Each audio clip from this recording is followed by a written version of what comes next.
Stream. How do we know when the titles are finished and all that? It's different, isn't it? Yeah, because I can't run the titles through here. All right, and we are live. Hello, everybody, and welcome to today's Talking Stick show. Of course, we're joined by the usual suspects here. We have Dale Tobin, David Ellis, and Laura Massey. Joel, the producer, still hanging around. Who is there? No. We're not joined by Andrew today, unfortunately, but he's got other things to be doing, but that's okay. We're going to have a good, fun show. So today is the Equinox show. However, we want to do a live call-in show. So we're going to give a way for you guys to come onto the show soon enough. But Dale, where do you want to take this show from the beginning? So welcome guys. So we're back with another live calling show for you. Last time we had guests ahead of time, but now we're able to do it where you're able to call in live on the show and we pick the first callers. Welcome to the show, everyone, and hope you've had a great equinox. Equinox is all about the change of season. And for me, it's all about looking back at the past and looking about summer and seeing what's happened in summer, seeing the lessons you've created and learned from and so on. Is there anything you want to add about the equinox, Laura? Massey, I'll bring you in here. And you have a lot of wisdom about it and you've gone through your own processing and inner work time during it. Do you want to share any light to that? Yes, so absolutely a time of obviously where daylight equals night hours. And it's about bringing your life into balance, but it's also the season of harvesting. So I like to do it. I harvest and have a good look at really what I've been through, what I've learned, the lessons learned. And it's a time to do even more of the inner work, maybe a bit more journaling, look at what I'm still stuck on. So it's pulling in all those things that have been hanging around. Maybe in the summer you've been busy and out there enjoying yourself, and we're coming into that time of year where you're going to be more indoors, and to me that's more work on the inner self. So we talk a lot about inner work, and now's the time of year to really knuckle down and do some more of that, and that's what I've been doing. Beautiful, sister. David, do you want to share your thoughts about the equinox? Honestly, for me, the equinox is a time of change where the whole of nature begins to slow down. And with the slowing down comes a lot of contemplation, as Laura said before, right? Even the animals out here are looking more contemplative. They're probably wondering, that winter thing is coming back, isn't it? Right? But, all right, it's a time of contemplation, of going inward a lot of the times, right? And I think that this cycle that we have of activity and inactivity is one of the better things about nature, because it allows us to come back anew, right? So I mean, like, for people who are listening to this, who are experiencing harsh winters, not that I'm mentioning any names, coming back new in the spring shows us that there's a certain amount of resilience and a certain amount of awareness that comes with the way the seasons run. And I think that people, when they run against the seasons, a lot of the time, it shows. Run with the seasons. Beautiful, David. And that's it. It's the ever evolving, ever changing seasons. One season to the next, change comes. And it's about allowing that change and being present during the change, not being scared of change. A lot of people are afraid of things changing, just knowing that change is a natural process, and we all have to have the regular death, the regular rebirth. And we were talking about this pre-show with Joel and Laura and Maty and David about the death and rebirth process, of how important that is. Maty, is there anything else you want to share to that? Well, I find that the equinoxes, this goes the same for the solstices as well, really. They do have a difference to them, obviously. Because of the atmosphere that you're in, what's going on at that time of year. But the equinoxes themselves, the 12 and 12, the half and half, it is very much symbolic of how it feels for me as an experience, because I find that at these sort of points in the year, there's no avoiding the shit, because, we strive for growth as practitioners. And in that strive for growth, we have peaks and troughs as to what we can actually do, what we can actually achieve. And I find that at these points, at these moments, we reach those points where that which is stopping us from progressing or truly moving forward just becomes blatantly obvious. or even if we're really lucky, uncomfortable. So that's what it is for me. I'm most definitely in that kind of phase. There's certain aspects and parts of me that really need to be addressed, that I can still survive with, but I can't flourish with, if that makes sense. Yep. So yeah, introspection, reflection, they are times of magic. And obviously doing as much work as we do at the moment, I don't get as much time for ritual and ceremony as I used to. So sometimes I can do them before, during, or after. But the energies remain the same. Yeah. Jen's joining us. That's it. So as we get people in, Joel, is there any way of putting them in the back, or just as people come on, or is it just going to be on?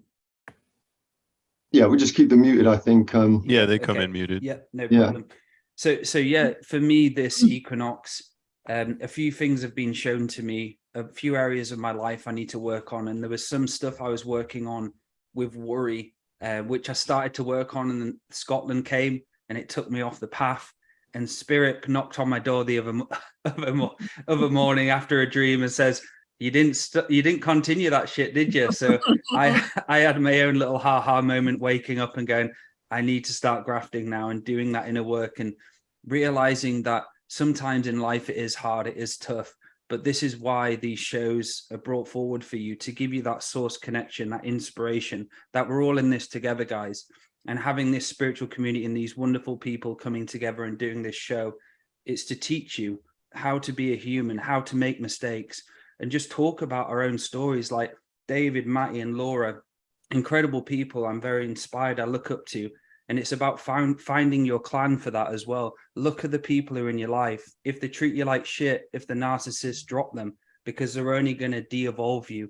You want people who aren't jealous of you, who don't project onto you, who want you to grow, who want you to succeed. These are the friends you need in your life to grow. And it's taken me a while to realize that. And I remember years ago, I've spoken about this before, I was actually praying for great friends. I was sick of the friends I had. I was like, Spirit, please find me friends who are wanting the same thing as me, who want to be truthful to me, and so on. And obviously Maty, everyone, David, Andrew came around. So continuing on, guys, and I hope you had a great equinox. Anything anyone else wants to add before we start opening up for the live call-ins? Yeah. That's the point. Go ahead, Laura. Go ahead. You go first. Okay, just taking up a point you said about fall being a time, or autumn being a time when the trees lose their leaves, so we lose energies just as much as Dale was saying about friends and people who are non-supportive to us, or who are not at least equal co-creation. Also, something that's come up for me this time of year is working on parts of me that are wanting to stunt my growth and not go forward. And it always amazes me how deep some of these other selves are, whether it's in the form of a program, conditioning, or whatever it is. I've had to call out parts of me, and you have like a mini shaman's death with this. So you're going to lose that aspect of you that is fearful. Mostly it's some sort of fear that I've manifested of moving forward on this path. But now is the time, really, with this spiritual community growing, thanks to the likes of David, or thanks to David Ellis and Andrew, who are doing so much work, and Joel, all the behind the work scenes, and these guys I work with here, and combined therapies and so on. We're really moving forward, and I don't want anything to hold me back, any aspect of me. So now's the time to look at it, guys. So if you're sort of on a precipice and something looks good and you're umming and ahhing, just go for it. Lose that part of you that is putting you in shame, blame, guilt, doubt. Trust your heart. Now's the time to go into it, because we need you. We need you part of this community. We need you out there with your frequency in whatever healing form it comes, whatever balancing form it comes for others. Yeah, Laura, I wanted to say that what Dale said earlier on about praying for good people, that hits a lot of people in the fields. It hit me in the fields. I am like, yeah, because we all experience that, right? Like you find yourself like, yeah, like, how did I get here? And I need you people. The thing that I want to say about this new season is that even the the images in your meditations, the dreams are changing, right? It's like it's drawing you out a lot of the times, and limitation is showing you limitations. A lot of people have these limitations embedded in them, and they can't seem to break past them, right? But use the seasons effectively. When people think about natural magic, or shamanic magic, they always think in terms of like, oh, building a fire and stuff like that. But winter has its uses. It absolutely does. Right. One of the good things that it's known for is washing away what came before. Yeah. So Yeah. that's a very good way to approach the whole concept of natural association. Mhm.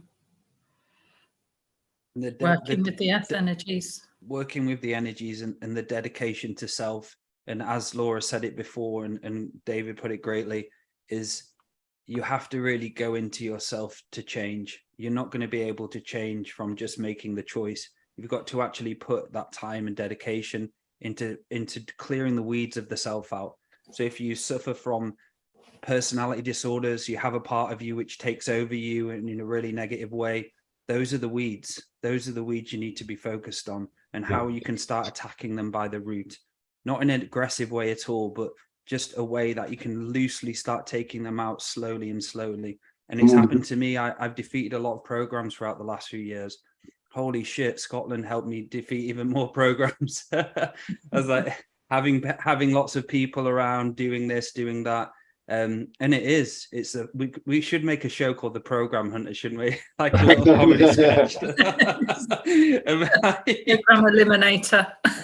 There's just so many people. It's you know, there's all of that unseen world out there, and all of this stuff we talk about, ghosts, demons, extraterrestrials, blah blah blah, all the stuff in between. But really, there's no foe. There's nothing as formidable as our own selves, right? Our own programs coming back to haunt us. It's the only thing I always say to myself. The only thing on this world that can really, really hurt me is definitely me. Yes. Yes. And I would try to over and over and over again in many different ways. And this is the thing when Dale was talking about the weeds. Weeds grow back. Weeds are prolific. They will spread. They will move. They will take other ground. And much in the same way, this is exactly how our inner programs function. And that's why it's always a longer journey, because it's coming from different perspectives, trying different techniques, chipping away and chipping away and chipping away over weeks, months, days, years, until you change as a human being. But then the next layer will be exposed, and the next layer, and the next layer. So it is really just an ever-present ongoing process. And these moments like equinoxes and solstices and things, what they do is they can either give us a springboard from which to jump into or onto our next stage of our journey, or they can offer reflection or illumination or wisdom for the next 3 months of the journey until the next part of the cycle, dependent upon, what it is that you require or what you're up to in the moment. Do you know, and also the most important thing really, it's out the system. It's something that is aligned to the natural ebb and flow of Earth. So it's nothing to do with the system at all. You can go out there, you can do all this work, or you can and turn it into a joy. And you're working all the time with Earth energies, and all the time you're working with the Earth's natural incarnation grid like that, you're going to get results because she supports you. Your ancestors support you. Everything in that field of energy is going to support you. And if you're going to be supported, you're going to need to be able to tell the difference between a blessing and a curse, and realize not every negative situation is a curse, and not every positive one is a blessing. And you really have to learn that neutral language. Never-ending story. That's a hard-learned one, that one. So we're going to go into some callers. Yeah. Yeah, we can go straight into it. So, David Ellis, are you going to spin up the wheel of callers? Sure. Anybody wants to have a call on with us? Anybody wants to discuss anything? Let's hear it. Pick one, David, from below. Well, somebody's just entered the room. Jessica, you want to come and talk to me? Yeah. I know you're there. I know you're listening. Hi, David. Hi, guys. Hello, Can you hear me? Hi. Hey. Hi, I had a feeling Jessie. you might call on me. Let me just preempt this with I don't have my headphones in, and I'm actually at college at my weightlifting class. Oh, good. What I'm are you looking doing? for my headphones right now before, like, so I don't get like caught. They don't care, but I'm working on myself. I'm, getting ready to do my warm up and all that. So yeah, can you guys hear me okay though? Yeah, absolutely. All right. How's everybody doing? I'm doing. Awesome. I Muted just on had a my little phone. celebration with some friends and some locals, and we celebrated the Equinox. Did make a dinner where we all brought a nice plate and sat out in the moon, and it was really wonderful. I loved it. Beautiful. So how's your journey going? How Ah. are you, and how is everything going in Jesse's world? Jesse's world's been going through some transitions, going through some changes. Had a wonderful chit chat with David recently. He was very supportive and there for me, and it felt really wonderful, just part of everything. And whenever you want to reach out, it just feels good that somebody's there that really truly cares. So I've been going through it, and then try to make some changes in my life. Took a sharp right-hand turn recently and decided to enroll in college with my partner of almost 13 years. We needed a shakeup.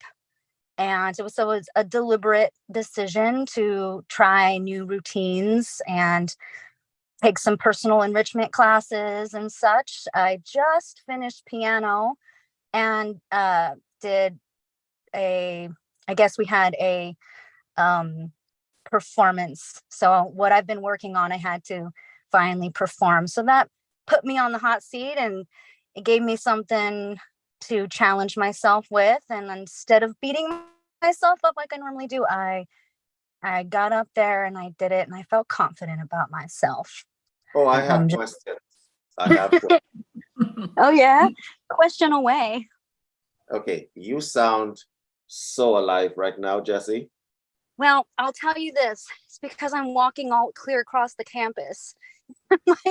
My heart's like going because there's a lot of trails, and I'm, beat bopping all over the place and trying to make it here and there and everywhere. But yes, I'm alive.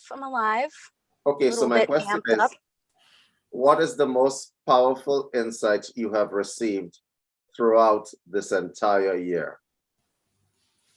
Ooh, good one. Ooh, good one. I love it. Most powerful insight I have gleaned from this entire year. Let me go deep. You don't have to go deep. It could be like putting more weight on the bar makes me stronger. Right. So no, like, okay, simple is more sometimes, or like less is more. Go easy on myself, and really just take it all in, no matter my situation, no matter my circumstance. Just bring in the light and hold that state of gratitude. God, it's been difficult. It's been easy to fall into story and into narrative and into woe is me. But, it's like the recurring theme for me, just hold the light. And, I get to write my story. So if things aren't just going okay, I can change it up, I can change it up and hold that gratitude and that faith. So like the faith that my higher self, or that my I have another question. Self has a plan. I have another question. How's your voice, Jessie? I think it's okay. I haven't done a lot of singing lately, but it's still there. We can fix that right now. The sun will come out tomorrow. Does the what? You know the song, The Sun Will Come Out. The sun will come out tomorrow. The sun will come out. Yeah. Tomorrow. She might be too young for that one, David. No, I know everybody knows Annie. Annie. Everyone knows Everyone Annie. knows Annie. Do they? The sun will come out. You can do it. Tomorrow. Bet your bottom dollar it's tomorrow. There we Yeah, go. there we go. Woo. Jesse, can I That ask you a might be all I know. question? Ask away, Dale. So for your like internal searching, do you ever have time where you're actually alone, you've quietened all the energies around you so you can actually listen to your internal self? Is that part of your process at the moment? I do squeeze in some time for silence and contemplation. Yeah, and then my mind will race, of Yes. course, and then I'll be trying to come up with solutions when really I'm trying to just be present. And that's like a whole thing. So as I'm reading your energy, there's a part of you which is blocking internal self, and the internal voice of you, the person inside, listening to your inner voice of where you need to actually go forward. That part of you is heavily blocked at the moment. And it's about how you can actually get into that hypnosis state and actually start realizing what your inner voice is saying, because there's so much chatter going on around you and your brain's really activated. There's so much noise going on in your environment. For you, it's going to be out starting by slowing down, by starting to listen to your internal self, allowing internal prayer to be part of you, allowing this natural you to come out. Oh, you're saying there's lots of noise around me? Like I don't live in a house with 9 people and 3 dogs and child. Oh, yeah. So right on. you need to find. So what's your situation? Are you living with children or people, adults? Everybody. Yes, yeah. Everybody. I'm living with my boyfriend's family. Yes. No, let's not go there. You know what I'm saying. I don't have to say anything to be like, it's a lot. And I struggle like a lot with, I can easily complain about my situation and my circumstance. And I have to stop myself a lot, like stop complaining. But there's that part of me that's like, it's just, I've been there for 6 years and it was supposed to be like 3 months, get on our feet and, start our life. And I just feel like I'm sitting on the sidelines of my life, wishing and hoping and praying I could have my own home. That's all I want. My own sanctuary, my own space, my own privacy. It's so priceless to me. And I'm in that situation and it's difficult. People don't understand about Jessie is that Jessie is very trained herself and she is being modest about it. So Jessie, when Dale talked to you about the noise, he's not only talking about the noise, the physical noise, he's talking about the motivations and the different energies pulling you left, right, and center. Oh, yeah. Okay. Yeah. Yes. And sometimes when things are pulling you left, right, and center, you might need to stop. Just stop for a little bit and figure out which one is your best bet. So I'm going to go the life coaching route on you because I know you understand that. I do. Jessie is a life coach, by the way. So let me go the life coaching route. We're going to talk about what is necessary and what is your passion. Okay? What is necessary is that you need to gain some space and some personal space and whatever, which requires money, correct? Correct. Money, man, that thing. And then we have to talk about what is your passion. Okay? What is your passion, Betsy? Well, you see, that's the noise we're talking about. Let's cut through the noise. What is your passion? I'm gonna go back to my youngest self. My passion was to inspire through performance or through voice or through my own empowered state. And I haven't been feeling empowered, but I guess my passion would be to help others feel encouraged and empowered and find their own inner voice or their own their own strengths and skills. And I don't know. I mean, I think I'm bantering. I think I'm just bullshitting. I love to sing, you know that. That's my Jesse, passion. I've known you for a little while now, and that voice is not bullshit. And you without singing is not Jesse. It's true. It's kind of like Jess, not Jesse. Yeah. Okay. So if that is your passion and you want to inspire through performance, may I suggest you just find a way to monetize that. It's not like you don't know any people who could help you with that, right? True. I've got connections. Yeah, you do, apparently. But that sense of inauthenticity, that comes from just either lack of practice or inability of practice, as in not singing. We're talking like ritual ceremony, that kind of spiritual work. How much opportunity do you get to do that kind of work? Have you been in a bit of a lull right now because of your situation? Yeah, I would say, like, I can't walk around my house with sage, and I can't just go start a fire where I'm at. Well, the last thing I did was sit down for a good long minute and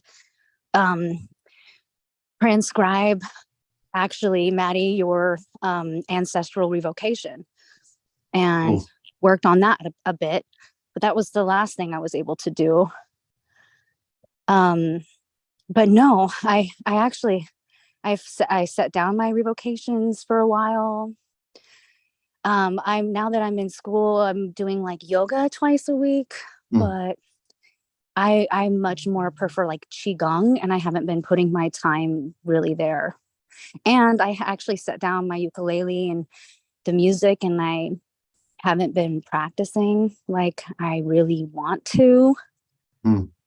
So yeah, I've been kind of in a lull, and I do kind of attribute that to my situation or my circumstance sometimes, because privacy is like non-existent in my world right now.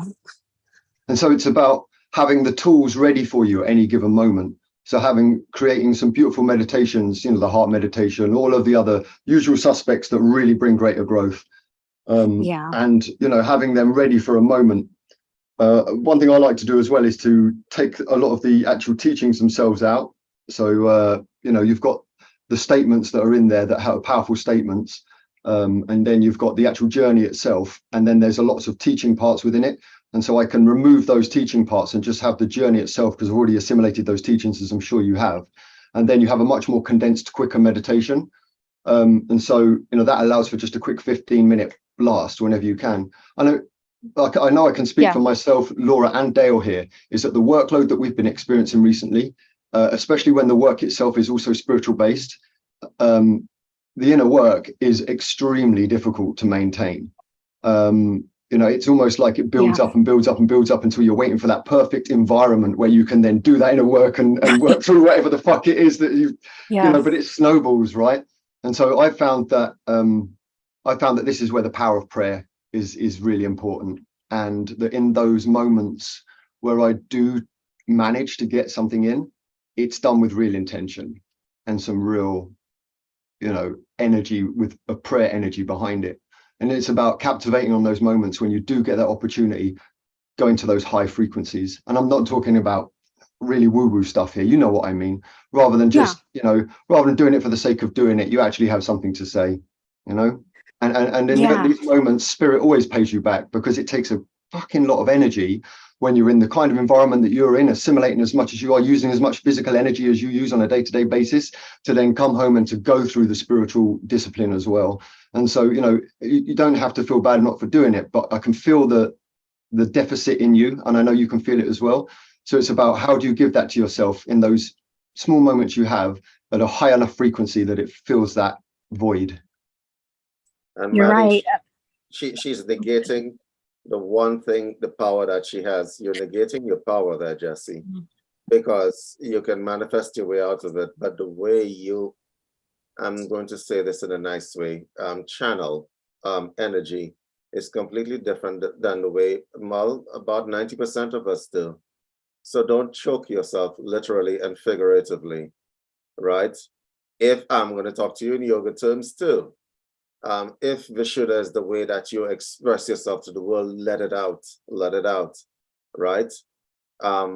If you wanted my advice, you're doing a lot of things to try to piece yourself together.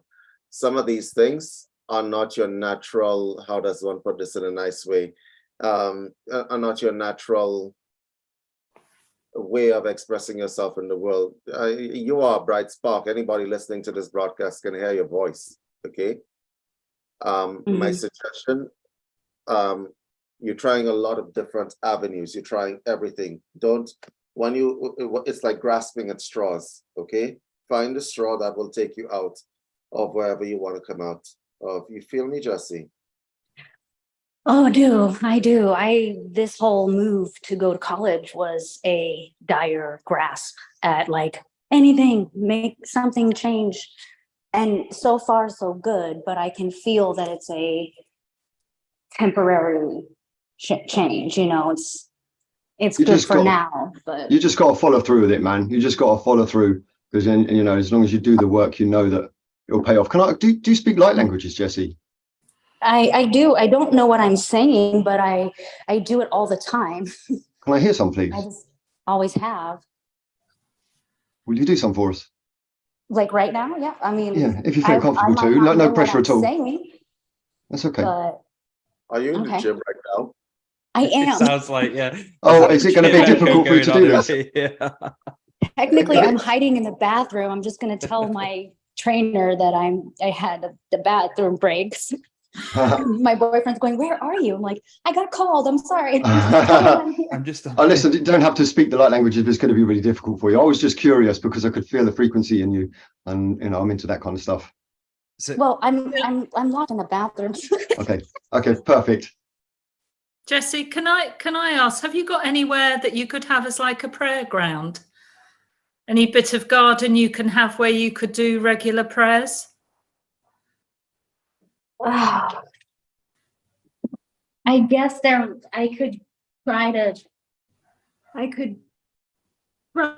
like claim an area in the backyard potentially, but it's not private, Or anywhere you feel comfortable, where maybe maybe somewhere where you go regularly where other people don't go, that I have start leaving offerings and something like that, because what's happened, I think, bless you, you've been empowering others before yourself. So they're all getting pieces and parts of you. And my feeling is it will be really good to be in the same prayer ground, build up some energies there with the ancestors and your good unseen world, and then start calling back the energies that you've given to others in a slight unawareness that you're doing so, because you've got a beautiful heart and you're wanting to help people all the time. But I'm feeling it's slightly at the expense of yourself. So if you could go and claim those pieces and parts of you, you've got shards out there that have gone to others, that you really could do with calling back in. So if you could create some sort of prayer ground somewhere that's yours and you're giving offering to the ancestors, and then you go back there and you start calling in those parts of you, and then you start building up your energy, your life force again that you've been giving away to others. How does that sound? That sounds wonderful.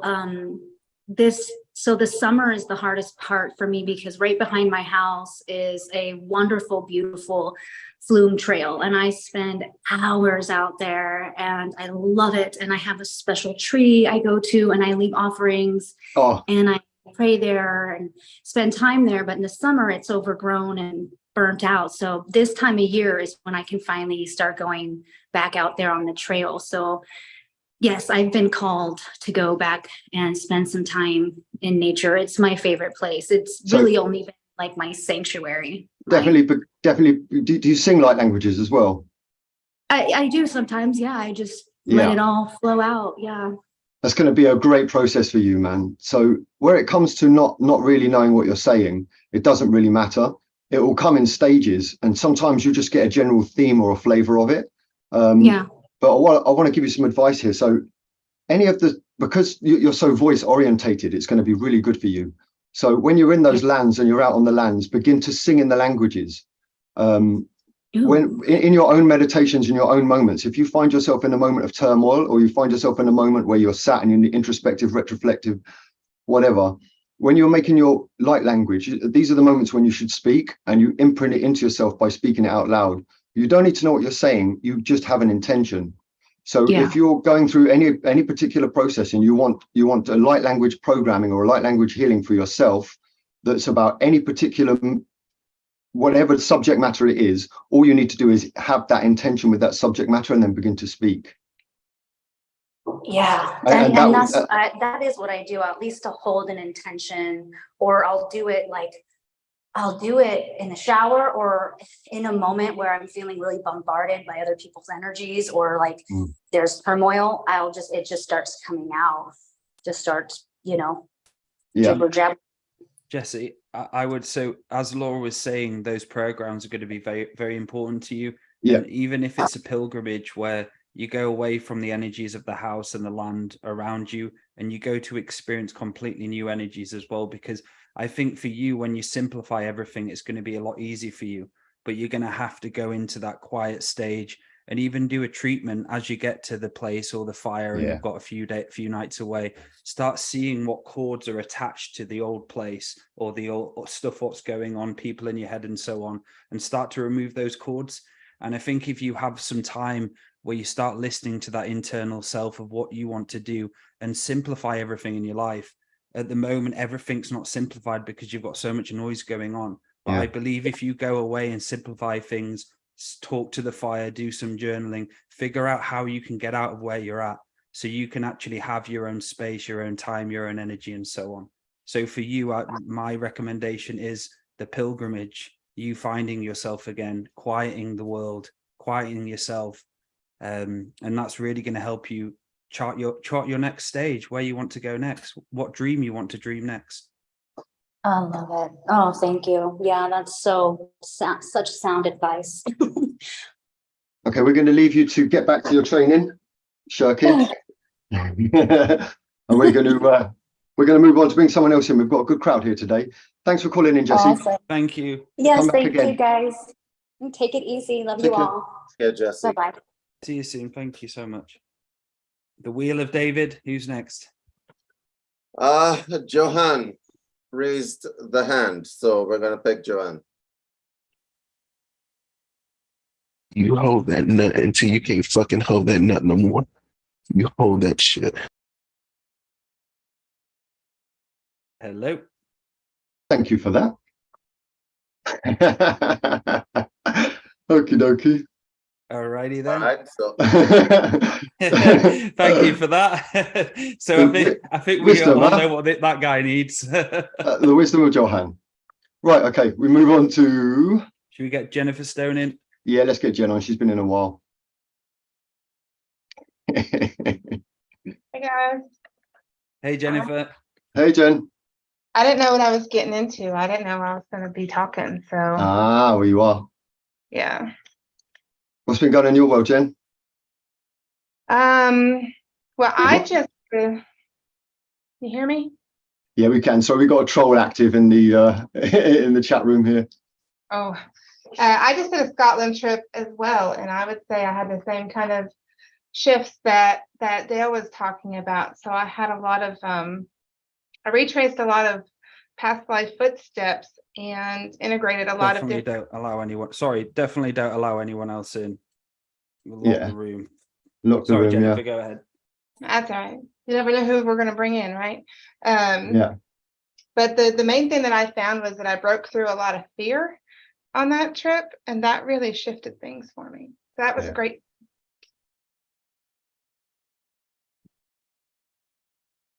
You still there, Jen? Yeah, I'm here. Sorry, darling. We've had some craziness going on in the background here. I wasn't even paying attention to the chat. There we go. Go ahead, Jennifer. Yeah, so what's it like where you are now then, Jen? You've been there for how long now? Circumstances changed for you, didn't they, last year? Yeah, so I moved, I broke up with my partner of 16 years and moved. So I have a new house and I've been getting situated there.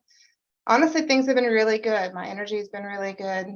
The change was what I needed to. I've had ups and downs, but it's been a lot more stable. I've been too busy in my 3D job, but I've been working on shifting the energy out of there into where I want it to go. So what's the ceremonial work been like at the new house? Are you there on your own? I am. I got a dog, another dog and a cat, so I create chaos, but it's managing itself now. And my ceremony work, I love having my own space to do my fire ceremonies. I have big trees there, so I always have a plethora of sticks. And I've been able to do quite a bit of work inside the house as well. What's your schedule like, Jennifer, for the inner work and self-healing, self-nurturing? How often do you spend that time on yourself through the week lately? I do yoga, meditation every day. I walk every day because I got the dogs.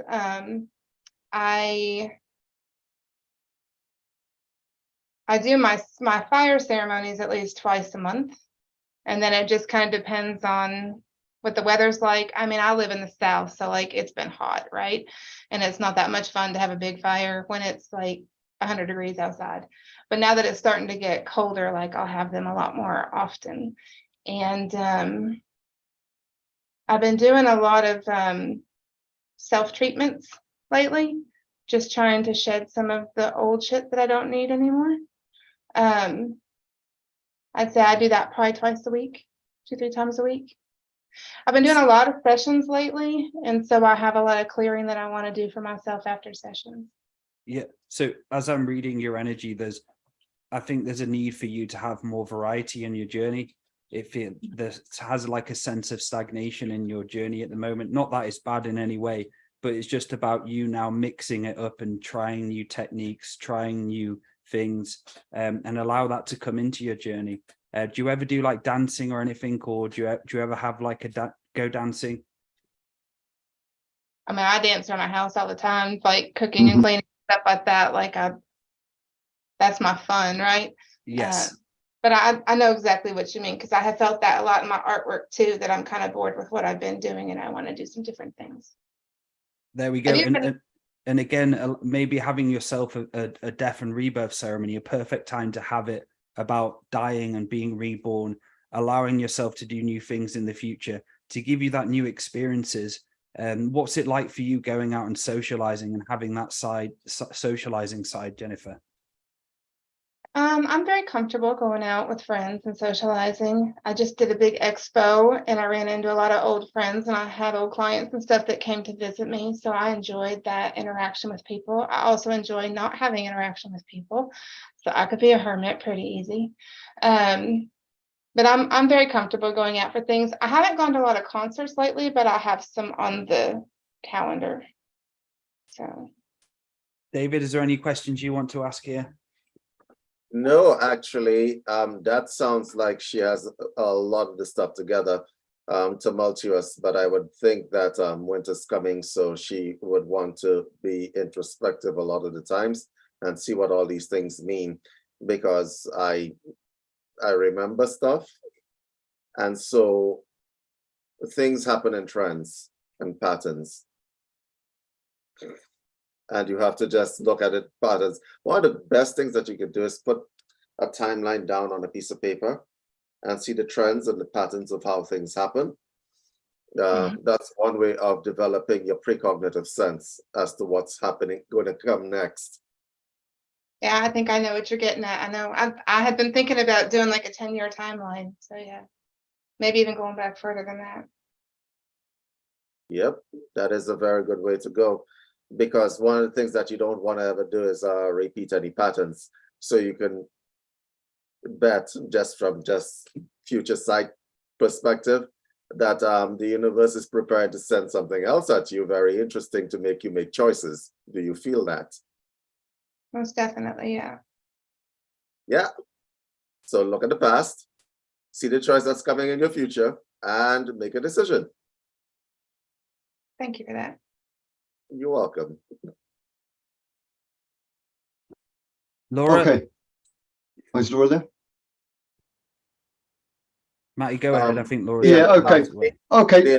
Amy wants to come in. She says Sure. the meeting is on. Okay, Jen. So we might move on to somebody else then, Jen, if you were just in here to listen. There's a few people in there that might want to have a chat, and we've got quite a few people in. So we're going to let you go, Jen. We'll speak to you soon and keep on trucking. Thank Jen's you. an old school shaman. Old Love you, school Jen. shaman. Okay. Who do we dare pick this time? Hey guys, sorry. Okay. So the Wheel of David, who are we going for? Any meaning, manning, mo. So, Jackie M. Jackie, you're on. Jackie. So giving you a signal to unmute Jackie. Doesn't seem to be working. Okay, so we'll go on. Alfredo, giving you the signal to unmute. Oh man, I was also just kind of passively listening because I'm still working on the last task y'all gave me. That's why I brought. That's why I wanted to get you on this, 'cause I wanted to pull you up and be like, "Have you done what we said?" Right. So, Matty, go ahead. Now we've got him. Oh man, How you been getting on, Alfredo? How you been getting on? I've been getting on pretty good, man. We're finally got, we just moved, so Ah. it's been a lot of chaos. So. Oh, but that's we positive. barely 'Cause got- you were having trouble with the Yeah. neighbours, right? Something was going on. Was it the neighbours or something Yeah. was going on? Yeah, we're living on a third story in Austin. My kids are allowed. So yeah, we moved to a first story apartment out in Georgetown. It's like further away from Austin. So I'm kind of embracing these nice country energies, Yeah, I'm doing absolutely. I guess a pilgrimage around the city because I've been trying to find a place to do ceremony, 'cause I had a nice, beautiful creek that was very secluded. I would do ceremony there every freaking morning, but I don't have a place that, a peaceful place where I have people intruding on me when I'm trying to express myself. So do you have like smoke alarms and things like that in the apartment? Oh yeah, You do. But just because one of the easiest ways to get around having to go outdoors and find public places to do ceremonies is to use the blue flame method, the isopropanol alcohol, or to use a gas like a propane or something like that on a small gas heater, like a single element or a single stove camping gas thing for when you're out, when you're out in bush, and so you can do that indoors, right? So like your average small gas ring, is like hundreds of candles burning. So you get enough flame, and it's also blue fire as well, which has its own unique alchemy behind it. So that's one way that you don't actually have to go out into nature to find these places in order to have ceremonies. It's about preparation, It's about what are you actually bringing to the ceremony. How you been getting on with the playing with the kids? He's muted again.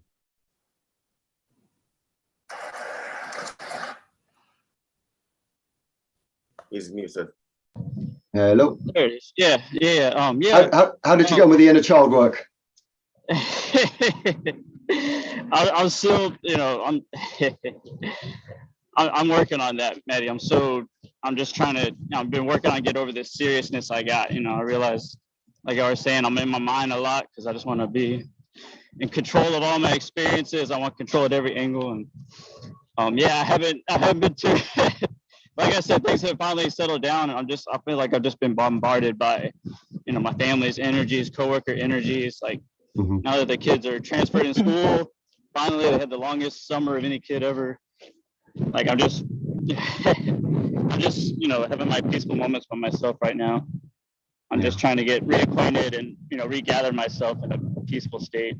So I haven't been doing too good with that, Maty, because I just care about my clarity first before I, try to.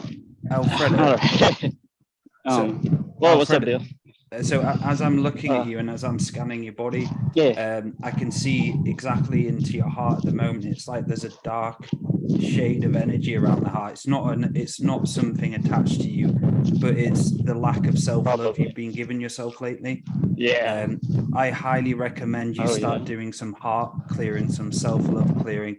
Give yourself a song where you're expressing full love to your own heart, because at the moment there's like a dimness within you, and I definitely feel for you it's going to be a rejuvenation point.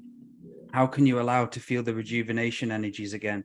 You need to heal from the past. You need to allow yourself to not hold on to the past, not feel any shame and blame and guilt for yourself in any way, but just see this as a new start. This autumn for you is about you coming into your own power, allowing yourself to send love and light to your own heart again. Allow this personality of who you are. You're a beautiful soul. You have to be able to start showing that to the world now. It's like the family have taken you away from yourself, and it's about you finding yourself again, which will even get you closer to your family. There's just a deep need for rejuvenation within you at the moment, deep healing. Have you done any done any self-healing lately, or wanting to get it onto the cards, Alfredo?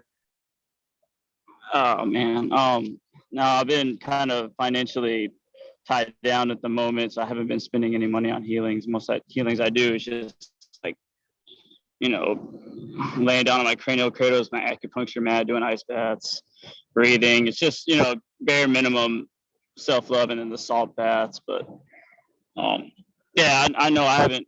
I just know, because I have a hard. I don't want to express myself to anybody. I know I've been neglecting myself, and I'm just, I kind of feel what you're talking about, because I don't know, my parts of myself are just not there, and I don't want to embrace them because I just need my love.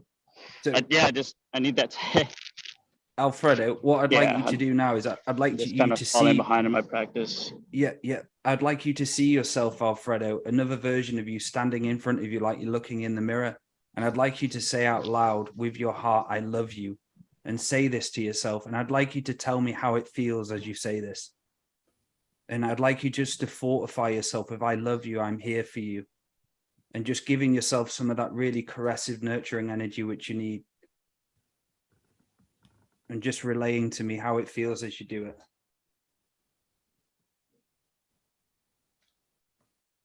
I love you, Alfredo, and I'm here for you. I promise I'll make more time for you and give you the space you need to shine. And stop neglecting you so much, and also not filling the voids with instant gratifications, entertainments, or just more noise that keep me from getting closer to you. It's just clouding my vision. And I'd like you to focus on your heart and just tell your heart, I remember you. I remember your beat. Heart is racing. Yeah, man. I remember this heartbeat, and I remember the good times. And I'm here for you. I care about you. I love you. I care about you a lot. I'm not going to be neglecting you anymore. You're the priority right now. Self-love process. And I'd like you to see yourself on a healing table, a therapy table in front of you, laid down. And I'd like you to truly start giving yourself heart energy of nourishment, love, security, and just start placing that energy into your heart and start clearing up some of the darkness in there. And I'd like you to relay to me how it feels as you're doing that. You've got a patient on your table, it's you. And just going through any resistance as well.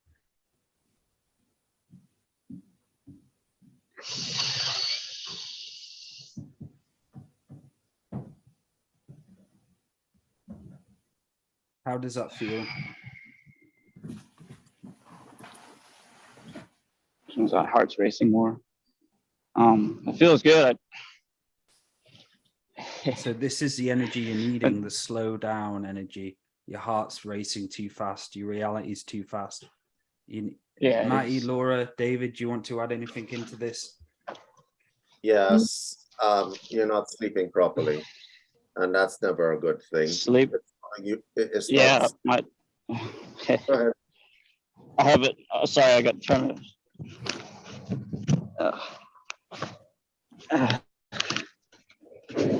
I'm out here walking.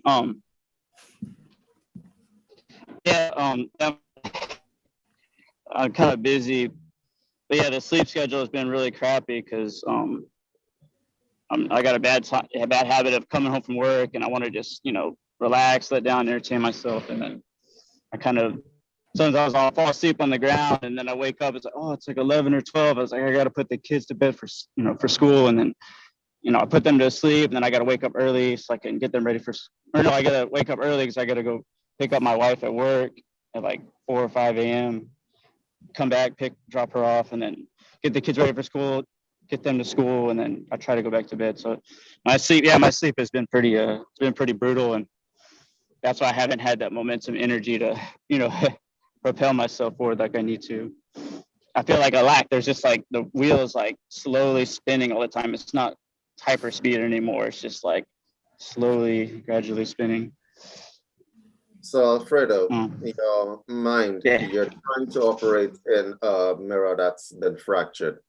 And so your mind is, you have what the Japanese call too many minds, okay? And so some sort of integrative practice would really help you. Because when you have too many minds, the relay connection between your mind and what we call the heart is not going to happen very well. You're trying to internalize spiritual experience, but it's coming from a distorted, fractured sort of place. And it shows up in your speech patterns. And the fact that you're not sleeping properly, what it's doing you is giving you the mind demons, okay? And so— yeah, crazy. So they won't stop, man. I was like, oh, is it, they're entities or something? I'm just always trying to clear it, but it's just always like just haunting me. That's the own inner self, man. Like that's the own inner self. That's your own programs. You're not processing. You gotta let it. Honestly, the subconscious will heal itself if you let it. Now, the subconscious has been trying to. Let me see if I could phrase this differently. Your subconscious has been trying to talk to you for a while now. Too much noise in the mind. It's trying to report and explain to you the things that you need to be doing and the things that you need to be clearing. I'm going to say there's one thing that you really should be doing, and that is probably stopping and trying to reintegrate the different parts of yourself that are fractured for a lot of time, because I could throw a million different exercises at you that could possibly help you, but it would require you to stop to actually do them. Yeah. So, and there is no stopping. You need to stop. Really, you're a stepped up version of what we've seen before on the show today. And what I'm telling you, there's a fracturing that's going on. Too many minds causes a fracturing of the awareness and the attention. So, yes, I'm going to suggest to you that integrative practice, the thing that you should be really concentrating on is locking down and starting to reintegrate everything together, because this frenetic energy where you're trying to do everything, be everything, and trying to be everything at the same time, it's not going to end well for you. And the sleep cycle, nope. The sleep cycle, you gotta sleep. You gotta sleep. Right now, I'm thinking, you gotta sleep. It's going to create hardcore depression within you if you don't figure that one out. Just martyring and martyring and martyring. Yeah, you got hardcore to depression. Get sort of your 3D life sorted a bit more, Alfredo, so you're getting the rest without any huge spiritual practices other than the basic ones the guys have said here. So forget trying to do a load of that, because it's making you all discombobulated and all over the place. If you can get more solid in your 3D life and get your sleep patterns better, then your spiritual, when you turn more to the spiritual side, that's going to be much more coherent, because you're lacking just general coherence now. Oh, I lost you for a second. Yeah, Okay. I did tell you. Okay. Yeah, no, I feel stressed out because I'm always trying to like, oh, I gotta do my fire ceremonies. I gotta do my prayers. I just like put my pressure on myself, and then in reality, it's like, oh, I just don't even have the time or the energy to do it. And I'm just like, that's maybe next time. Just like when we spoke to the other lady there, Jessie, it's not about quantity, it's about quality, Alfredo. It's about what do you actually need as a human being? What does Alfredo need to fucking feel happy, to evolve, to get rest, recuperation, to be able to give himself self-love? You know, these are the things that are important to you right now. And then once you have that behind you and you actually feel rejuvenated and refreshed and you have some space within you and without of you, then you can address those things. And it really is, again, it's just about, you know, the state that you're in right now, the routine that you have, these could be the basis of your prayers. You know, you don't have to make these huge grand prayers, just about what do you really need in this moment, just to push through to the next level. I mean, rest and recuperation, it's clear. Everyone can see it in your face, man. Alfredo, that's what you need. How many hours a week do you work, and how many days do you work at the moment? It goes around like 37, 38 hours a week, more or less. Depends on what the schedule is. But yeah, I'd be usually about 37, 38, and like somewhere over like an hour of commuting collectively, I think. And maybe like hour and a half of commuting. So you're out the house 12 hours a day? Yeah, a good part of the day, Yeah. So I'm at home a little bit, but hard even work, at man. home, I'm caught up with the kiddos. So I try to do prayers and meditations with my kids, but I was like, man, it's a bad idea. It just doesn't work. You've got to do them out of joy, Alfredo. They've got to spring from you, those prayers, all of that have got to spring from your joy, from your heart. And at the moment, it almost feels like a duty because you have so much that's going on. You don't want it to be a duty. It's better putting them to one side until they naturally flow as a flow of joy. Okay. Can you see that? Can you see that? Because you're split all these different ways. You know, like all over the place. And it would just be better just to get your grounded yourself more grounded and more sorted out and slower. And then when you're feeling better about yourself and maybe your life is a bit more in order and you've got some more sleep, then you'll start to find joy in things, and then the prayers will just flow. But it's a bit forced for you at the moment, so I don't think they'll be working too much for you either. You know, you sometimes can work against yourself like that. Can I just jump in here? Go ahead, David. Let me tell you the end result of what's happening here with you. If you continue like this, your subconscious is going to make you stop. Okay? So you're going to have to stop on your own. I highly recommend it, because what is happening when you have too many minds, the aging process in your body begins to speed up. And because you're living in a fractured way, right? That's why part of the reason why you are not only physically tired, you're also soul tired. You're tired. You're tired of being tired. I feel it, man. My legs got this random pain that's just popped out of nowhere, and I want to run, but my body is too sore to run, but I keep pushing myself to run. There's a reason why self-care was invented, you know. What's that? There's a reason why self-care was invented, but I would think that I'm going to make it real simple. You got to sleep. You got to dream. You got to let it all come out. You got to sleep. And that, I don't care how you get that sleep done, but sleep. Just prioritize. Okay. And Stop pushing yourself so much, darling. As well, I have actually a good way of dealing with this. Amy, hello, Amy. How are you? Buongiorno, Amy Cruz. Hello. Welcome. Hi, Amy. Hey, Alfredo. What's up, Amy? Hey. Amy, tell us about your self-care practice. Oh, David. every time he texts me, I'm doing something. What are you doing, Amy? Well, I'm going to the infrared sauna. What are you doing, Amy? What are you doing? Nice. So I go to acupuncture. I invest that time for myself.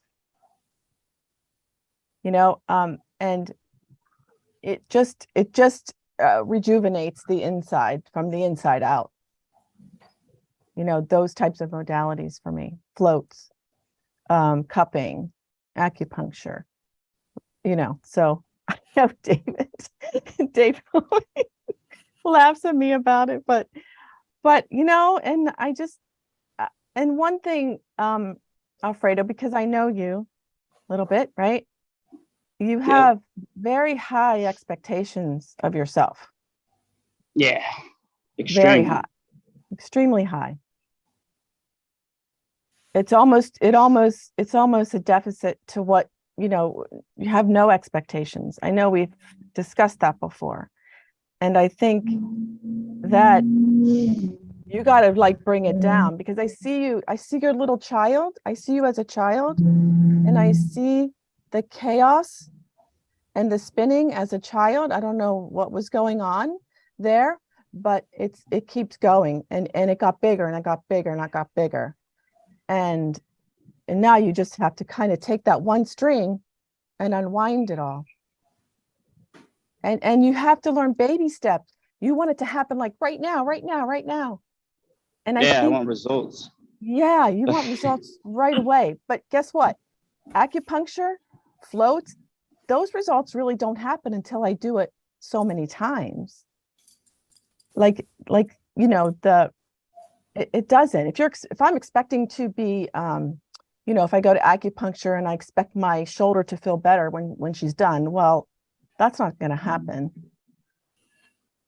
So I just feel like I had to tell you that, you know, from my heart, that unwind all that chaos that was happening as a child. Well said, Amy. Yeah, well said. beautiful, Amy. Yeah.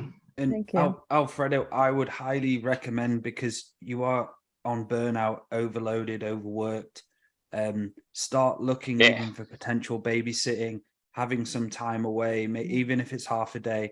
And what I'd like you to do is to start actually switching off. The thing when it comes for you personally switching off, you can't switch off.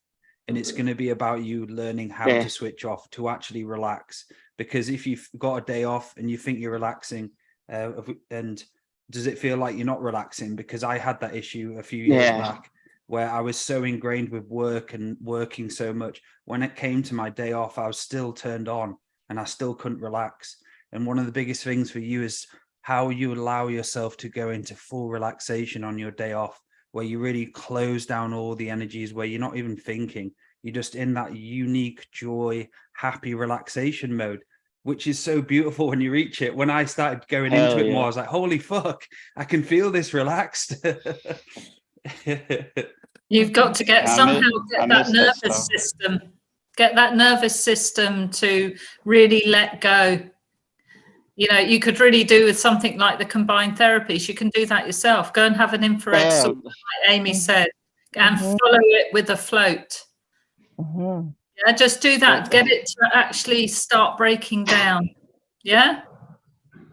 And I have to say, and when you want to push yourself, like you said, but I push myself to run. What if your body just doesn't want to run that day? Yeah. Is that okay for you? How's that It working? doesn't. I just. Is that what'd you say? How's that working for you? I know, because I've been there. Push. I'm just gonna run. I want my dopamine, Amy. What?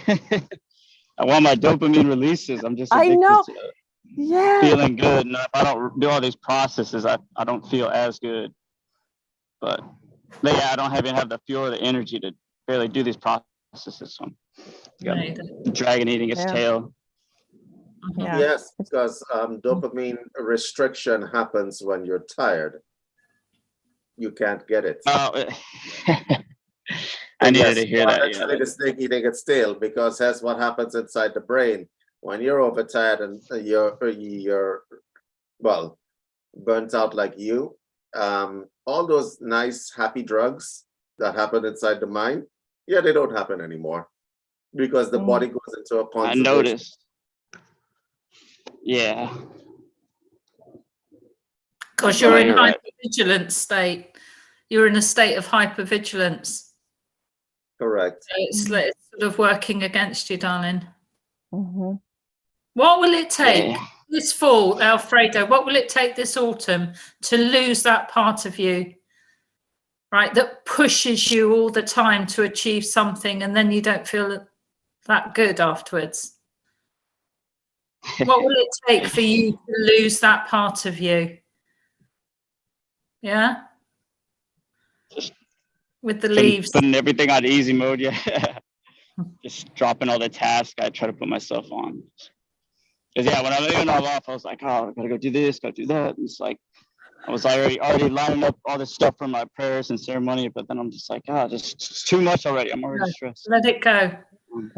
Yeah. One thing at a time. I'm One gonna- thing at a time, man. One day at a time. You give yourself one small thing to do in one day, and you make sure you do it. And then the next day, you give yourself another thing, one small thing. It's not about creating a huge catalogue of things, next lot of things that you need to feel guilty about. Simplicity. Yeah. Making I'll put it on everything elementary simple again. level. Give in. Just give in. Oh, give in. Yeah. Yeah. I like I'll go I'm simple, on you know? overwhelm. Fuck it. I I'm give trying in. to go hard mode. Yeah. Just We give into it. Let yourself give in. Yeah. I'll prioritize that tomorrow. That'll help your kids too, to see you do that. Yeah. Yes. Let it all go. Yeah. Yeah. Because while they're spinning and you're spinning, it's going. Doo. It's like Yeah. double. Woo! Yeah. Spin together. It's woo. And then you don't know what to do. And then you're all, yeah. Yeah. You have sweet kids. Lying on the ground dizzy. Yeah. Line Undizzy yourself.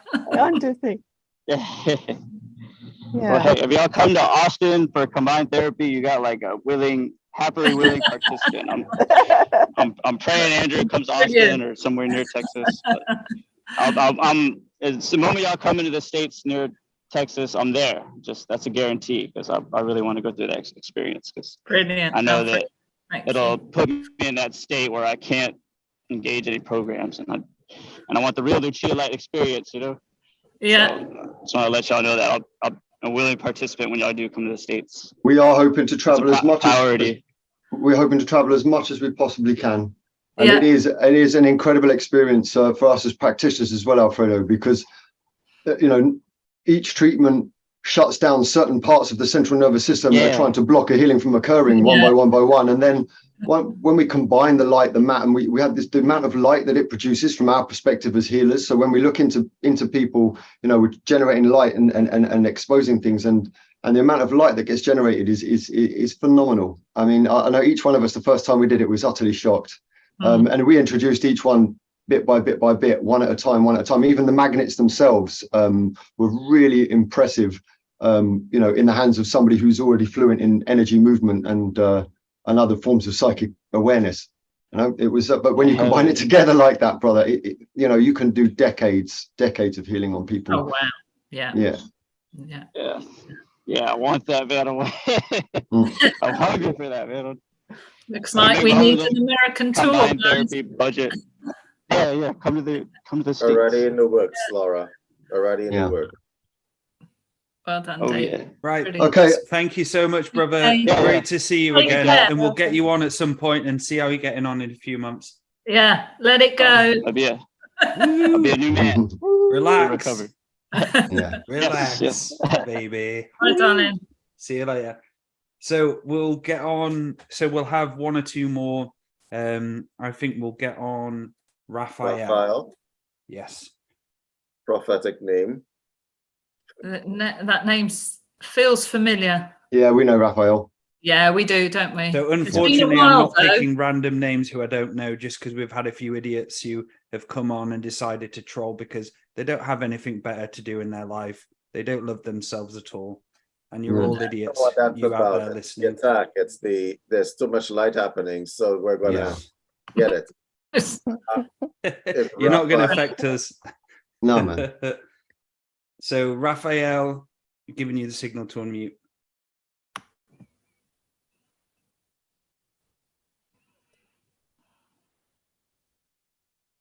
Not working. I think I've done it.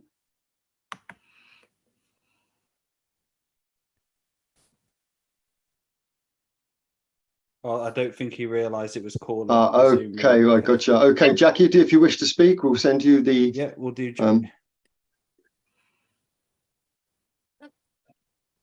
Hello, hello. Hello. Hello. Jackie? Hi. Hello, Jackie. Hi. Hello, where are you calling from? I'm in Gloucestershire. I think I recognise them. Miss Stroud. Yeah, we know where that is. Yeah. How are you, Jackie? What's happening in your world? Well, I'm beginning to improve from my spinal surgery last year. I was quite debilitated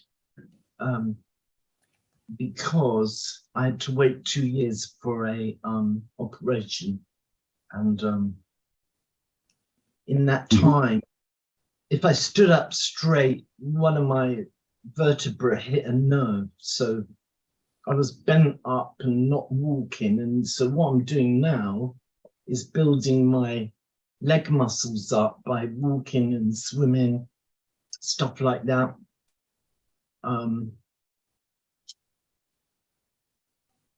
Enjoying life a bit more.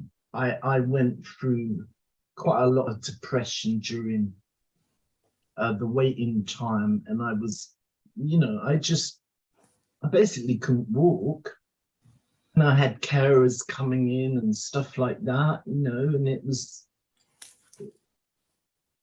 I suppose I was in a bad way, but I feel like I'm coming out of it.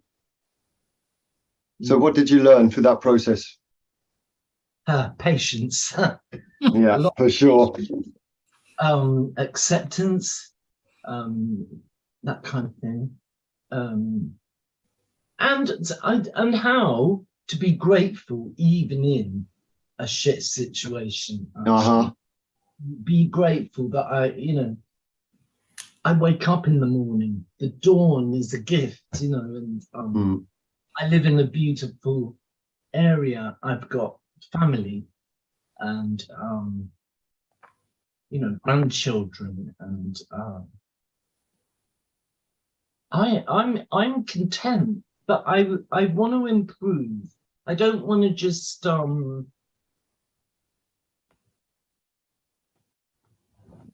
wither away.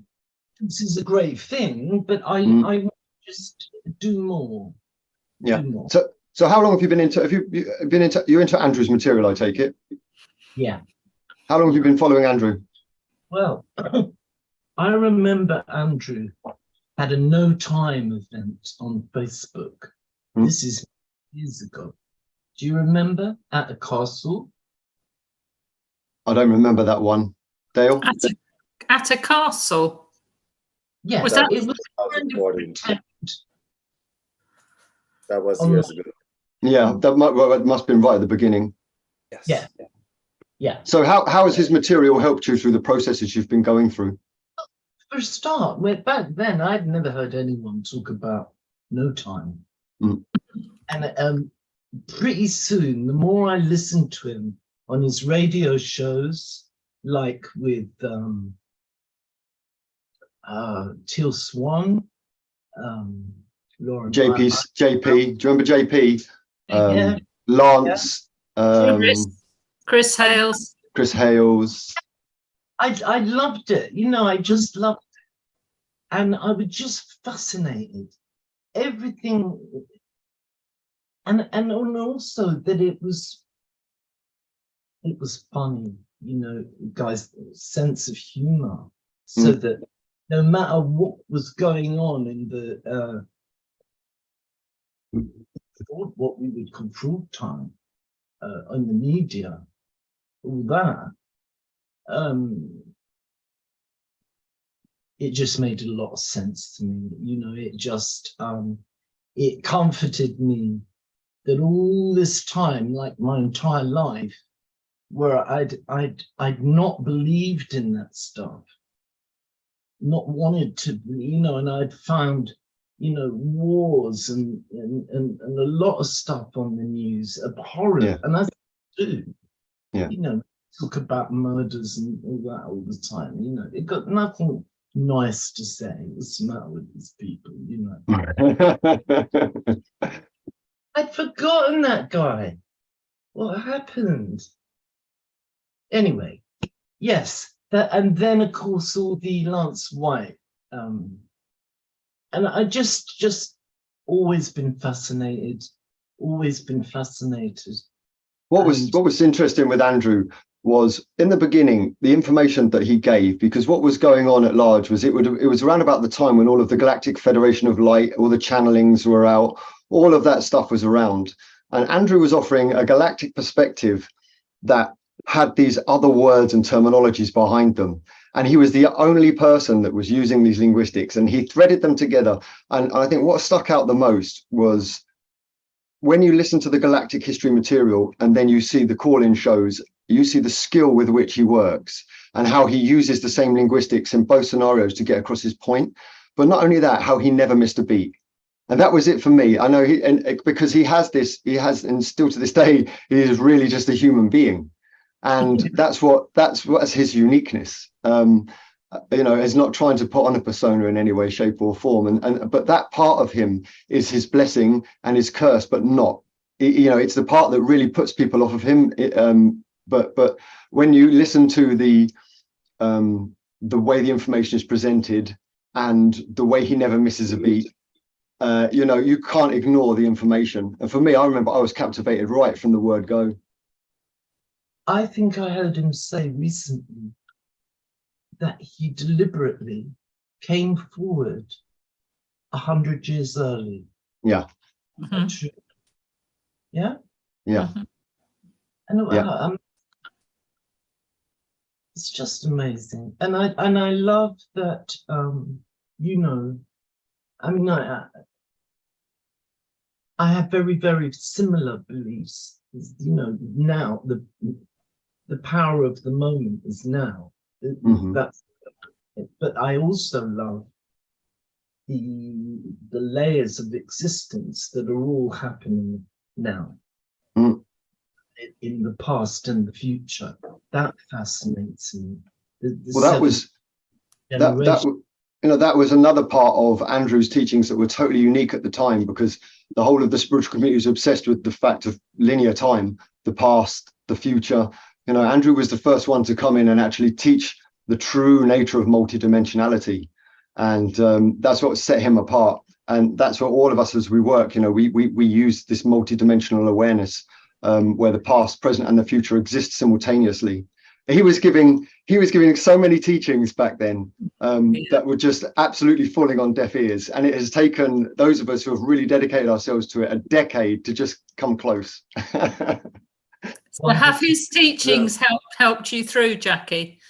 Oh yes, yes. I love your shows, guys. I love. Well, thank you, Jackie.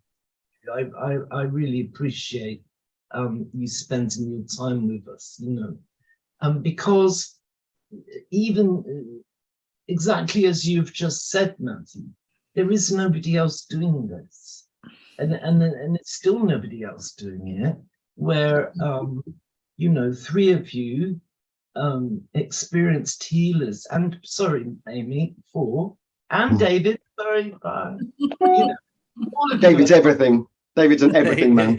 He's the AI, grandmaster of the AI. Yeah, everything. Yes, thank you, Jackie. Thank you so much. Jackie, when you guys are done.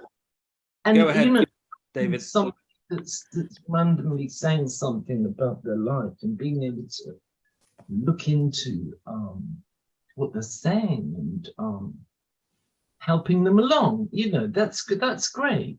It's a wonderful thing. It really is. And for us, sorry, go ahead, Laura. I was going to say, where do you see yourself going, Jackie, and how can we help you, do you think? Well, I do have, I suppose, a couple of stumbling blocks. In your advertisements for treatments are expensive. Okay. Well, I'll tell you what, Jackie, you found yourself, they are expensive. We found yourself on the show with all of us here. So, we've just had a whole load of trolls coming in and a bit of bad energy. So maybe we'll give you a treatment now. How about that? So, you've made it on, you're very pleasant. You're nice to talk to. So Dale, should we open up and maybe do some surgery with Jackie? See if we can help her through some of this discomfort. I want to ask a question to Jackie before you continue. Go ahead. Jackie, can I ask a question? Yes. It's an unorthodox question, so I'm going to ask you through all the things that happened, the pain, the discomfort, and so on. What did you lose in that? I'm not going to ask you what you gained. I lost confidence, David. My life, I'd been very active. Did you say, what did I lose? Correct, yes. Yeah. So my whole life I'd been really active, and I'd never ever been sort of stuck at home, out of work, in pain, alone, for, vast quantity of my time. So, I tried to understand why, why, what had I attracted this? Was it my fault or something, And it was a work-based injury, and I figured that what I was doing as a carer, I was working hard, I was helping other people, and I wasn't doing self-care. I wasn't looking after myself. And I had terrible sciatica, and it turned out there was a nerve trapped in my spine, and I went down the surgical route because the chiropractors and osteopaths and acupuncturists wouldn't touch me with a barge pole kind of thing. The nerve was so compressed. Does that answer your... Where was the nerve compressed? Give me the vertebra. L4. Okay. And you're learning to walk again because L4, L5 is the paralysis area, which is why they didn't want to touch you. Okay. So you lost confidence, and you definitely have no confidence in the NHS. Well, the guys did their job, they did. I mean, I've got titanium in there now and cages around my spine. They took the disc out and put titanium in there. I've heard you talk about how you did with your back, and I applaud you. And I just, how you did that, and suffered that pain till it released itself with your yoga practice and all. That's amazing, really amazing.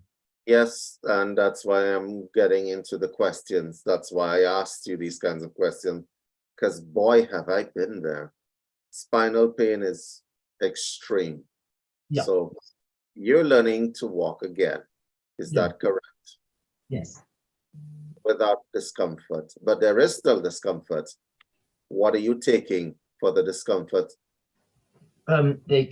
Because there is nerve pain down one side still, down my left leg and foot, I've got gabapentin. Yes. And I still take a small amount of morphine, and that was the other stumbling block I was going to say to Maty about the therapies, because you're not supposed to be taking medication to have them. I read the thing. you know. Sorry, I'm a bit confused with that. So this is so. What about salt baths? Are you able to get in and out of the bath, or do you have a bath on the ground level or wherever you are? I still love my salt baths. Yeah. I actually moved across the country from the Essex up at border in 2019, and I've moved downsized to a 1-bedroom flat. It's lovely and everything, but it hasn't got a bath. No, rubbish. Shower. So David was bringing up an interesting point here. So with the painkillers, that particularly the morphine, have they ever discussed with you? Have you ever tried to reduce, or is the pain just absolutely unbearable? Yeah, I've gone down and back up again, and yeah, I suppose it would be a good idea to just stop it. My doctor was talking to me about it yesterday because I identified with the sleeping. What's the dose?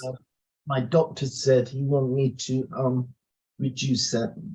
Yeah. What dose are you? What is the dose that you're on right now?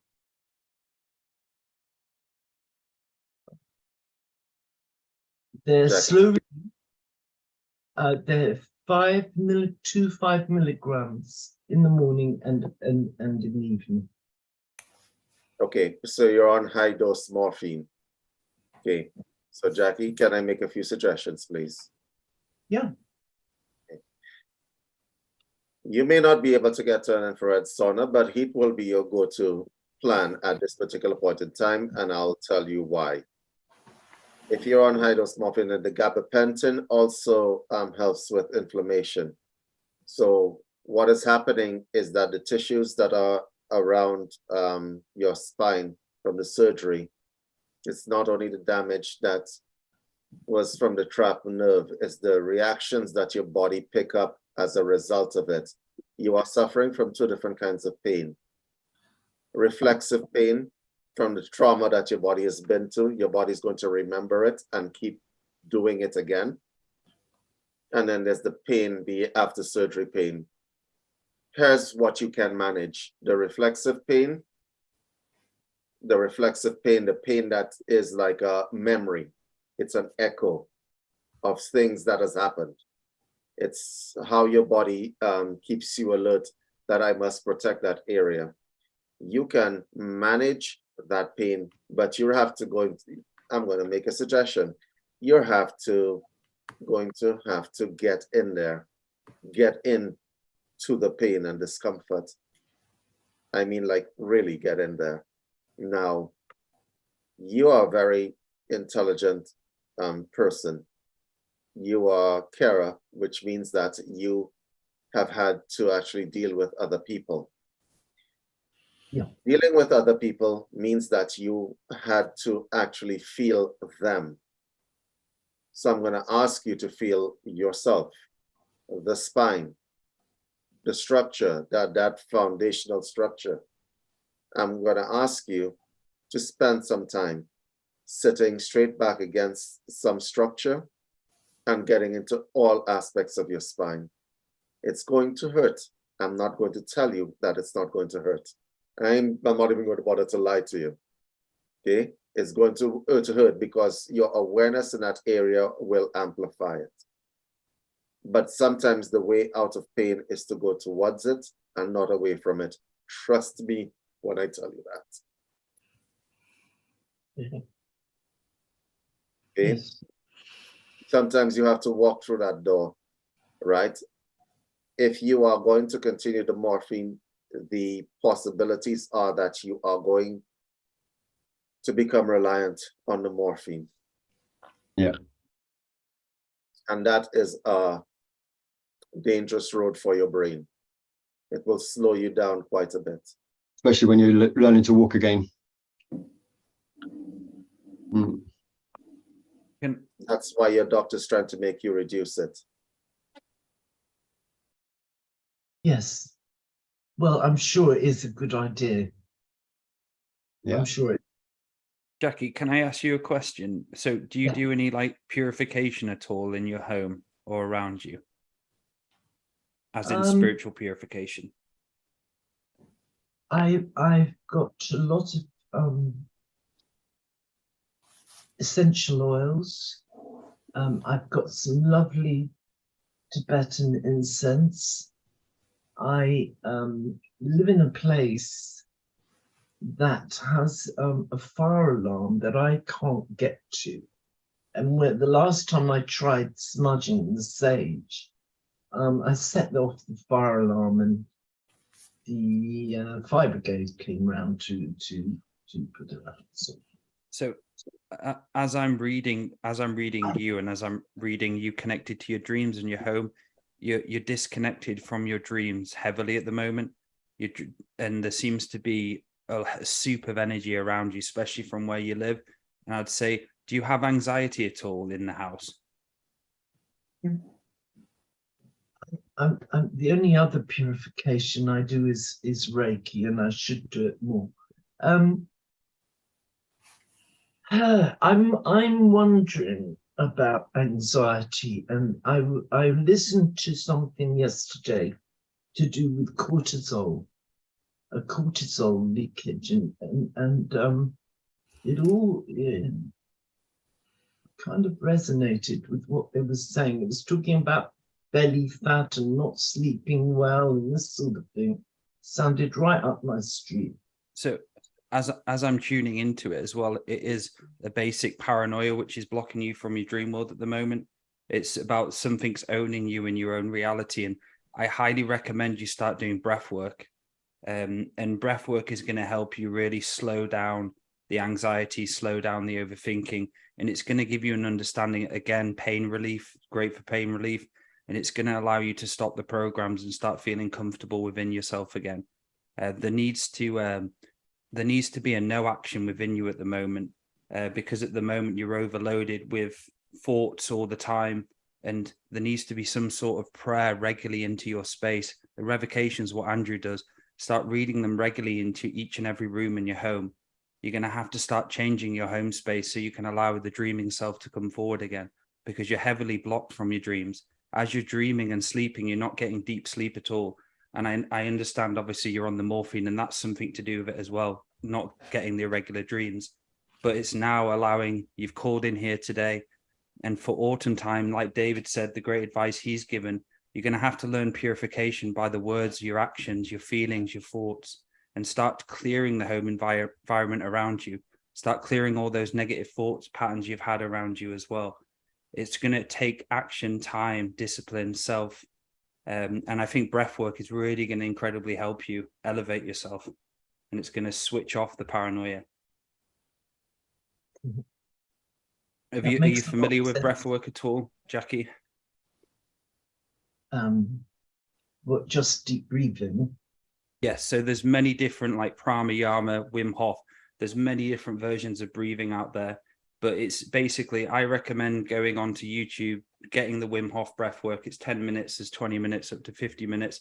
Start mastering that, and it's really, really going to change your internal programs at the moment and be able to switch them off. Okay. Jackie, are you in pain now? Pardon? Are you in pain now? Only mild pain. Mild pain. When was the last time you had morphine? A few hours ago. How long ago? Probably 5 hours ago. But these are the ones that are slow release. They have the different layers, and so it comes in a bit and then it goes away. Then there's a little bit more released, and it goes away. Then there's a little bit more released. It's like that. It's like a. I don't know. I thought it just. Do you have your pill bottle next to you? I beg your pardon. Are you taking morphine via capsule, or are you taking it intravenously? No, they're pills. Pills. Okay. What color are the pills? White. Okay. So you're taking high dose morphine. Yes, Maty, these are the time released ones. Yeah. Yeah. Okay. So if I ask you to breathe in right now to the point where you feel the most pain, what happens? Just humor me for a moment. Close your eyes, inhale, and find the place that hurts the most. Does it get more? Does it get less? Does it stay the same? Do it purposefully. Inhale into the place where that has the most pain. Is it amplified? Is it reduced? Or is it the same? Same. Okay, so you have a high dose morphine in your system. It's also blocking your connection. That is going to be an issue. Okay.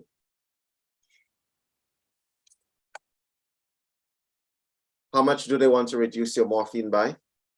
I'm happy to stop taking them. If you know. No, I wouldn't suggest that you stop taking them. How long have you been taking them? How long am I? Yes. I will. The doctor suggests I reduce by 1 in the morning to begin with, and I think after that it will reduce by 1 in the evening as well. Okay. My question is, how long have you been on morphine?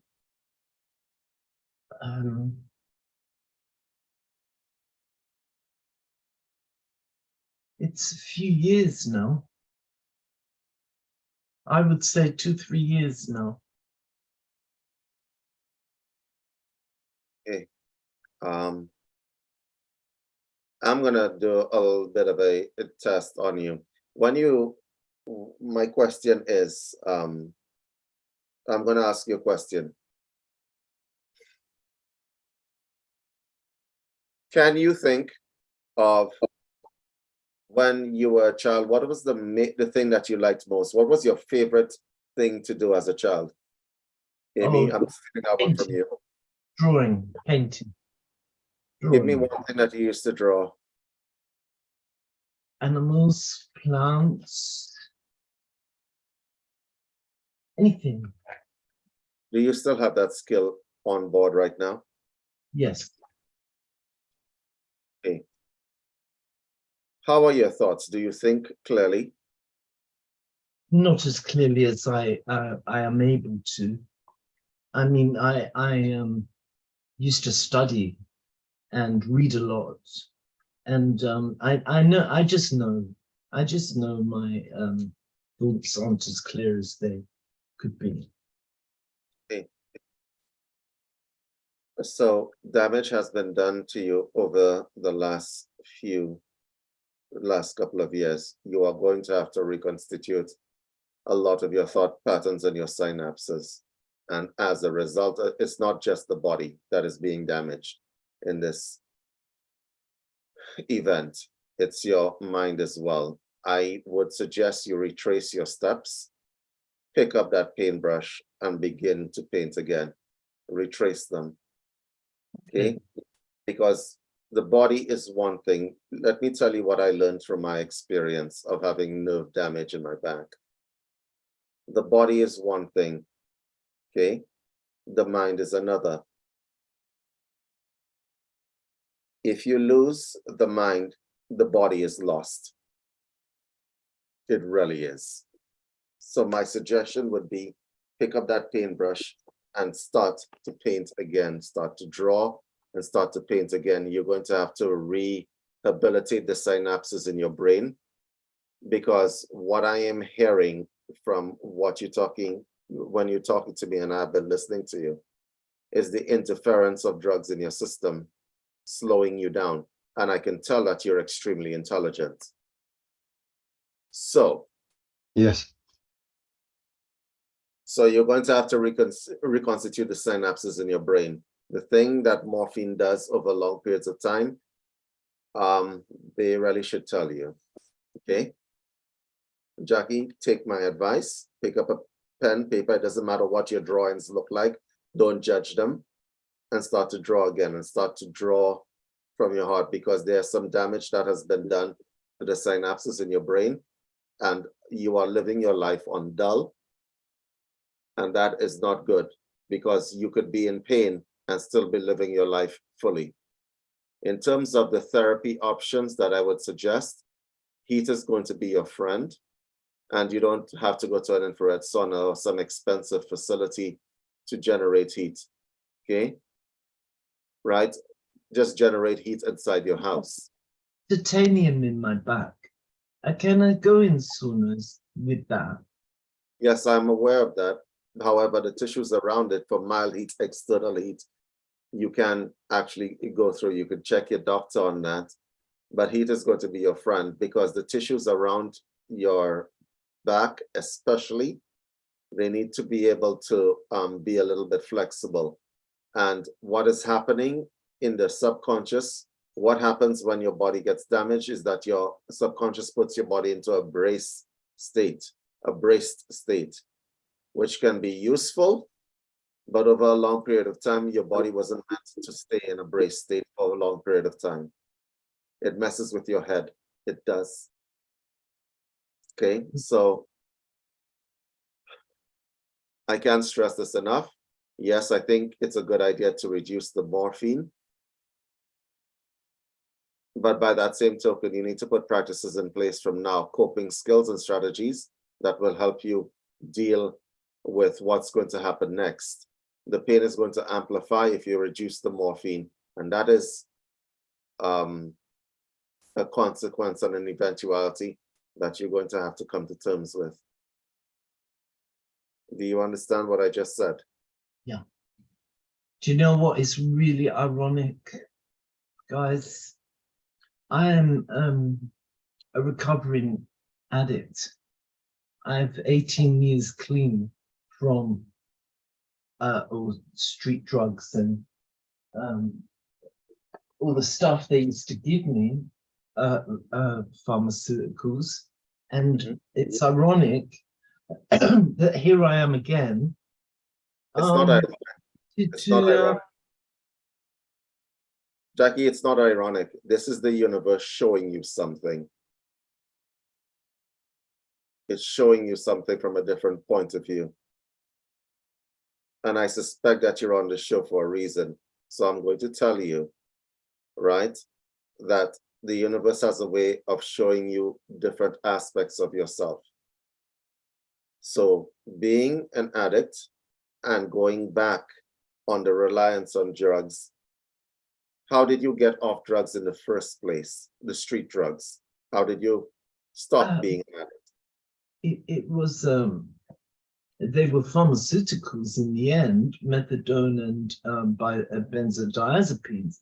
And I went to a treatment center for a detox, a 5-week detox. And so now you're on a different kind of drug, which is also pharmaceutical. Yeah. How are you going to take yourself out of that hole? Well, I did it before, so I can do it again. Yes. And Jackie, coming from myself as well, I'm sure Maty can have this experience. I've been a drug addict before, and I've had to come off a lot of shit. And again, what helped me was that breathing. And it's just something as simple as that. When you decide to start cutting it down, that's what helped me with the withdrawal process. I used to do breathing for half an hour, 20 minutes, and it would get me in a zone of learning to feel myself again. Because when I was an addict, I didn't feel myself. And when I was doing those simple breathing exercises in and out and in and out, and I did 4 2-minute breath hold, I actually started feeling who I am again. And I started crying. It brought out this crying energy in me all the time because I was actually starting to feel the person inside of there, the soul again. And obviously, David, some incredible advice for you to be able to, see a different future. Heat and painting and breathing. I got it. Now I know. Now I know you have a lot of fight in you. You gotta tap back into that. Screw it all. Right? Decide that you're going to live. Amy, sorry about that. Go ahead. Oh yeah, no. Hi, Jackie. Hi. Hi. I was seeing things for you, especially with the painting. I just saw you painting on your body, and I saw you painting like symbols, because you're connecting the mind and the touch with the body. There's a lot of feeling, and when you connect the mind and you connect the touch with the paintbrush, and you can feel it on your body.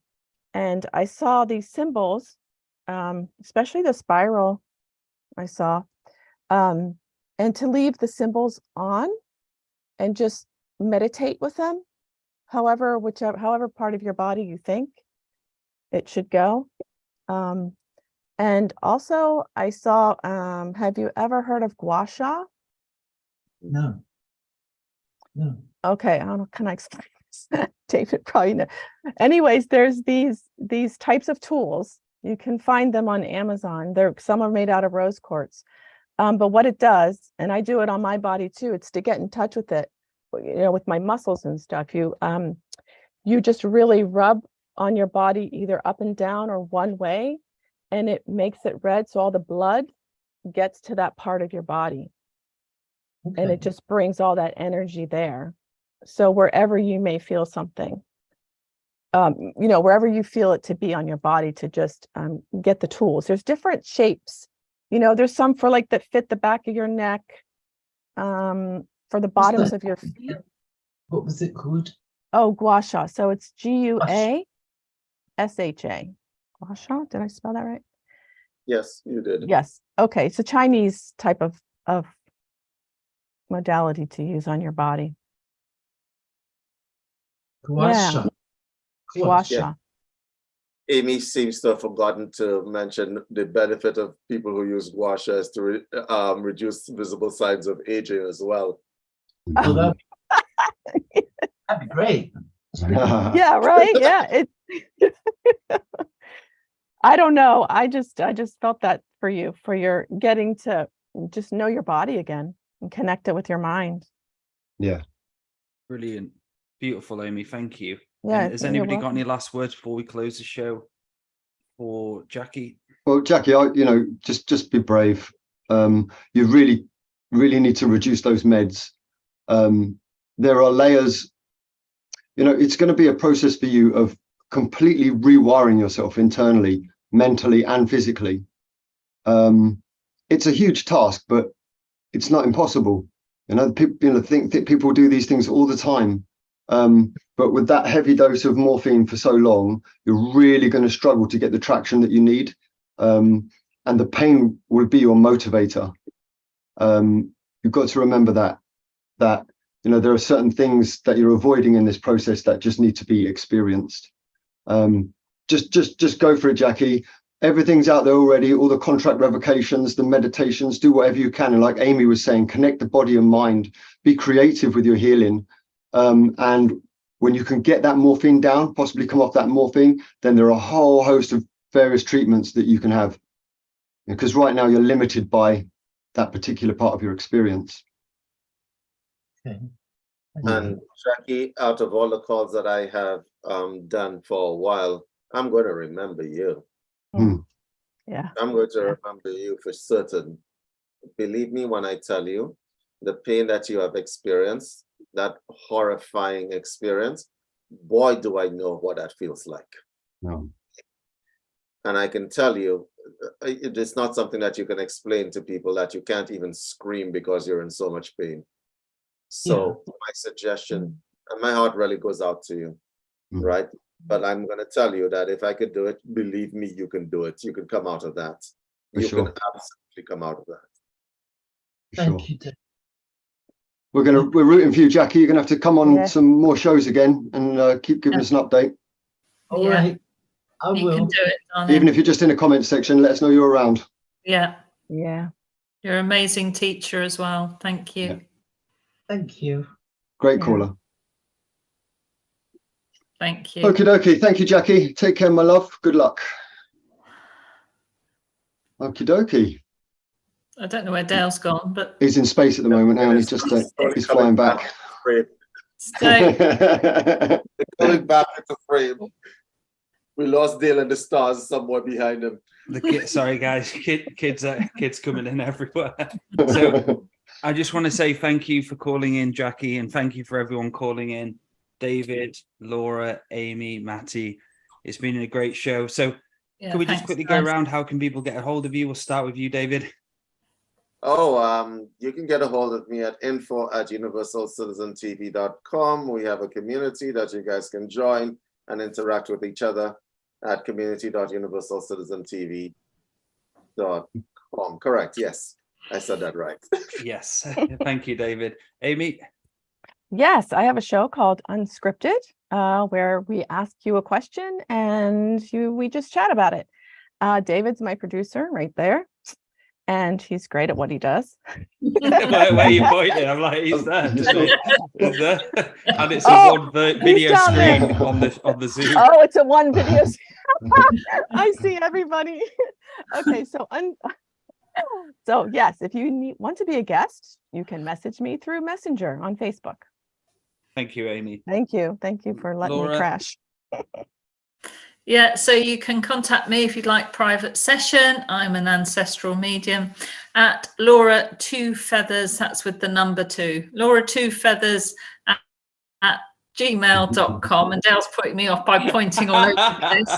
And also, we are the team lead for York tomorrow. Well, Dale doesn't because he lives there. But Maty and I are travelling up north again. So we will be in York for 8 days of combined. So I'm not sure we've got a show next week, have we, Dale? I think we can get there. Yeah, Thursday.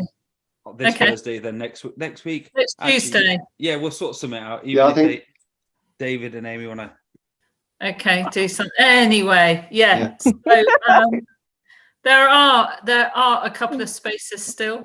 So we are there the rest of this week and next week. So anybody who fancies coming along and giving it a go, we've got a couple of spaces left. So let us know, laura2feathers@gmail.com. Thanks, guys. Maty, thank you, Laura. Okay, guys. So if you would like a private session with me, I'm a psychic surgeon, light language specialist, and a whole heap of other things. You can get hold of me by visiting twofeathersmedicine.com, clicking on my name, and there's a link there to message me. Oh, I also have some light language products on there as well. There's some shorts on there. Yeah, have a little look about. Thank you, guys. If you like any soul surgery, head over to daletobin.com, just to the left of you. No, I'm joking. It's just in the description somewhere there, all the details. Thank you again and good night. Woohoo! Or good morning, wherever you are.